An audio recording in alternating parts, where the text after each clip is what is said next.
Well, we've been waiting nearly 2 years now for Yellowstone to return and finish off its 5th and final season, but with the advanced news of Kevin Costner's premature exit from the series, many fans have wondered what the show would do with John Dutton. Ever since the very first episode of the Paramount Network drama, Costner's Dutton patriarch has been the face of the entire Yellowstone franchise. It's hard to imagine the show without him, but we won't have to any longer. How did tonight's Season 5 Part 2 return, Desire is All You Need, answer the John Dutton problem? Yellowstone, Season 5 writes John Dutton off in a brutal way. Rather than keep audiences hanging or draw out a season-long elephant in the room, Yellowstone decides to kill John Dutton off-screen, and immediately as Desire is All You Need gets started. No, we don't see anything happen. Without Kevin Costner, we don't even see John Dutton's face, a body double stands in for the Western icon's corpse. Rather, we watch in horror as both Beth, Kelly Riley, and Case, Luke Grimes, arrive at the Dutton home, which is swarmed by flashing lights and emergency responders. It looks, for all intents and purposes, like John died by suicide, having shot himself in the head at approximately 3:53 a.m. the very morning that his impeachment trial was set to start. If that all sounds too convenient, and not at all like the John Dutton you've been watching for the past 47 episodes, then you're onto something. It turns out that after Jamie's, Wes Bentley, talk with his current lover/corporate shark, Sarah Atwood, Dawn Olivieri, at the end of Season 5 Part 1, the market equities stooge gets right to business. As Desire is All You Need jumps between the present with John's death and the recent past, we learn that Sarah met with a hired gun 6 weeks prior and hired him to make John's death look like a suicide. Corporate espionage at its finest. To make things worse, when Jamie discovers on the news that John killed himself, he's learning about it for the very first time. After all, when he and Sarah talked about professional options to get rid of Jamie's problems, he was referring to Beth.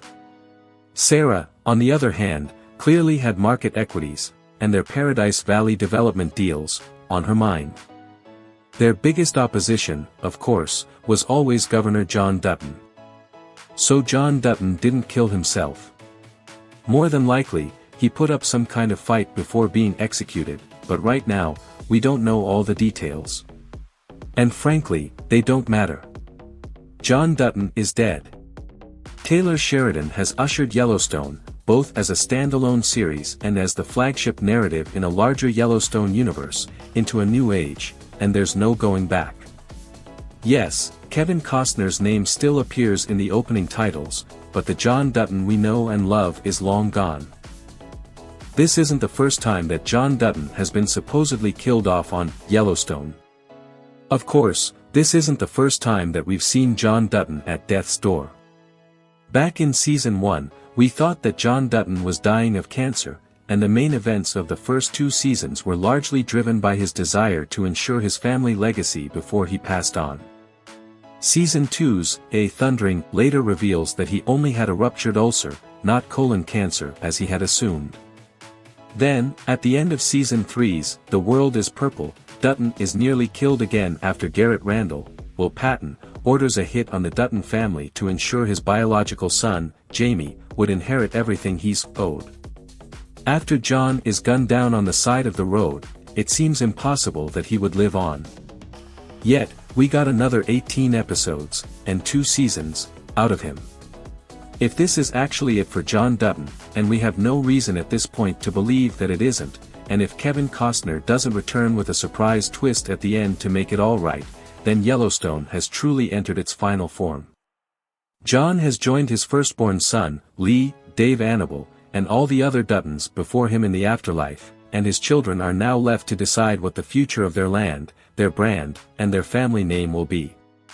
With a lot to do in only 6 episodes, the rest of Yellowstone Season 5 will no doubt captivate us until those final credits roll.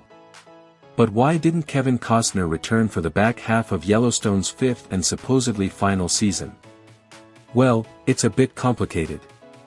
After multiple production delays, Yellowstone was beginning to interfere with Costner's multi-film epic Western series, Horizon, An American Saga. According to Costner, it was the studios who mismanaged things, to the point where he could no longer participate. They had me for seasons 5, 6, and 7, the actor told Deadline in May 2024. I agreed to do it. And then they steadily began changing their format. Despite that, Costner maintains that he is willing to come back to Yellowstone if the circumstances allow. Could that mean John Dutton isn't really dead? Well, it doesn't seem likely. According to Kelly Riley, Yellowstone's last batch of episodes is going exactly as Taylor Sheridan initially planned it. The absence was part of the ending, the actress told Entertainment Weekly in October 2024, about a month before the series returned. That's not something that we had to pivot, it was already written into the tapestry of the story. It was always going to happen, it just unfolded a little differently. Even so, Luke Grimes believes the show is on its last leg. It seems like it was always the plan for Costner's flagship character to be removed from the Yellowstone narrative, which will no doubt leave fans wondering how that was originally supposed to come about.